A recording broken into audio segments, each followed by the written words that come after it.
Matthias strainer, आप में से कितने लोग हैं जो इस बंदे को जानते हैं?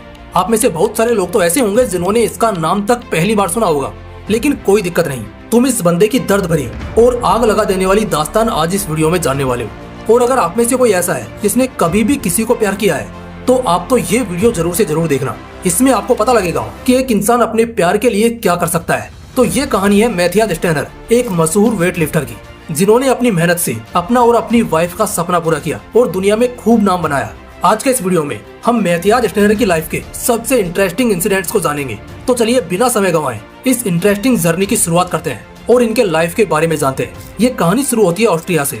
ऑस्ट्रिया में इनका जन्म 25 अगस्त 1982 को होता है और अपने फादर के गाइडेंस पर मैथियास स्टैनर सिर्फ 13 साल की उम्र में वेट लिफ्टिंग करना शुरू कर देते हैं। लेकिन शुरुआत में ही इनको काफी परेशानी का सामना करना पड़ता है। एक बार जब ये ओलंपिक्स गेम में वेट लिफ्ट कर रहे थे तो वजन उठाते समय इनका बैलेंस बिगड़ जाता है और वेट लिफ्टिंग वाला डंबल सीधे इनके घुटने पर आ गिरता है। इस इंसिडेंट से उसके घुटने पर बहुत ज्यादा चोट आती है। इस इंसिडेंट के बाद मैथियास स्टैनर के दोस्त, फैमिली मेंबर, रिलेटिव्स सभी लोग मैथियास से यही कहते हैं कि तुम अब वेट लिफ्टिंग में गोल्ड मेडल जीतने का सपना छोड़ दो और आराम करो। दोस्तों, एक बात है जो मैं हमेशा दोहराता हूँ, अगर किसी इंसान के सीने में आग लगी हो तो वो हर हालत में जीना सीख ही लेता है। कुछ इसी तरह मैथियास ने हार नहीं मानी। मैथियास को चोट लगने के बाद इनके डॉक्टर भी इन्हें सलाह देते हैं कि आप आराम करिए, लेकिन मैथियास नहीं मानते और डॉक्टर से सलाह लेने के बाद अपने घुटने की सर्जरी कराते हैं और बहुत ज्यादा पेनफुल मोमेंट से गुजरने के बाद मैथियास कमबैक करते हैं।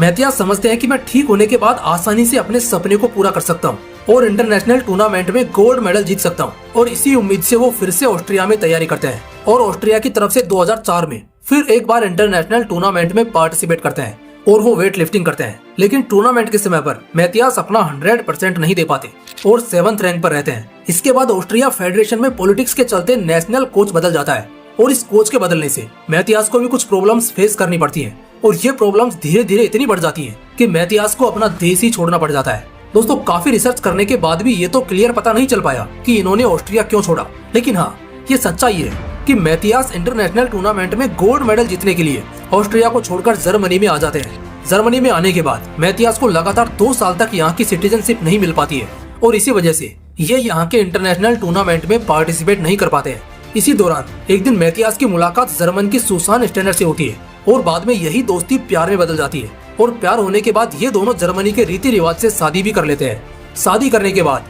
मैथियास को जर्मनी की सिटीजनशिप भी मिल जाती है और इसके मिलने के बाद मैथियास का वेट लिफ्टिंग में गोल्ड मेडल जीतने का सपना पूरा होने से पहले अब इनके जीवन में एक अलग मोड़ आता है और इस बार मैथियास की पूरी जिंदगी बदल जाती है। तो दोस्तों, आइए जानते हैं ऐसा क्या हुआ होगा मैथियास की जिंदगी में।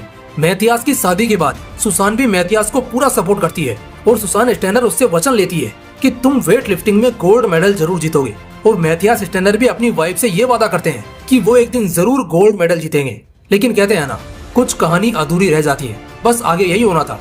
होता कुछ ऐसा है कि जब मैथियास की पत्नी अपनी कार से ऑफिस आ रही थी तो उनकी एक रोड एक्सीडेंट में वही ऑन द स्पॉट डेथ हो जाती है। इस एक्सीडेंट के बाद जब मैथियास को पता चलता है तो दोस्तों आप खुद सोच सकते हो उस समय उस पर क्या गुजरी होगी।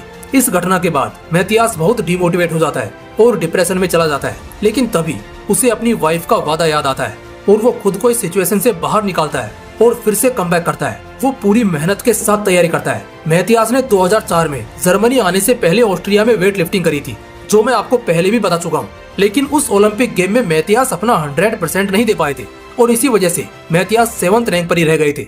लेकिन वाइफ की डेथ के बाद स्टैनर पूरी मेहनत और लगन से अपनी तैयारी करते हैं और 2008 में जर्मनी में हुए इंटरनेशनल टूर्नामेंट में पार्टिसिपेट करते हैं। अब मैथियास का इंटरनेशनल टूर्नामेंट में अपना खेल दिखाने का समय आता है। शुरू के मैचेस में मैथियास सिर्फ 203 किलो ही वेट लिफ्टिंग कर पाए थे और इनके साथी इनसे ज्यादा वजन उठा लेते हैं, जिससे इन्हें यहाँ समझ आने लगता है कि अब शायद यहाँ पर भी अपना सपना पूरा नहीं कर पाऊंगा और अपनी वाइफ से किया वादा भी नहीं निभा पाऊंगा। लेकिन एक आखिरी अटेम्प्ट अभी बाकी था।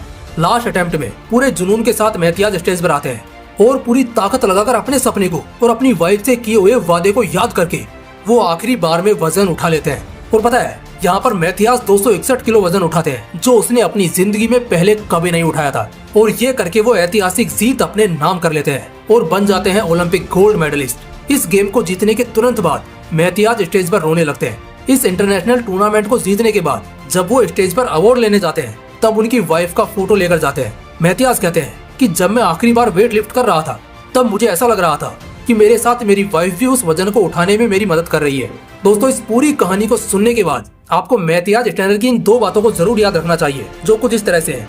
नंबर 1, मैथियास कहते हैं कि आपको अपनी लाइफ में कुछ भी बड़ा करने के लिए 1, 2 या 3 ही मौके मिलेंगे, इससे ज्यादा आपको मौके नहीं मिलेंगे। इसलिए आप जिस सपने को पूरा करना चाहते हैं, आप उस सपने को पूरा करने के लिए अपने पहले ही अटेम्प्ट में 100% दो और पूरे मेहनत और पूरे फोकस के साथ अपने सपने को पूरा करो। नंबर 2, मैथियास कहते हैं कि आप जो भी अपनी लाइफ में करना चाहते हैं या जो आप सपना देखते हैं उसे बिल्कुल क्लियर रखो, यानी कि अपने दिमाग में अपने सपने की पिक्चर को साथ में रखो, तभी आप बिना भटके अपने सपने को पूरा करने के लिए मेहनत कर पाओगे।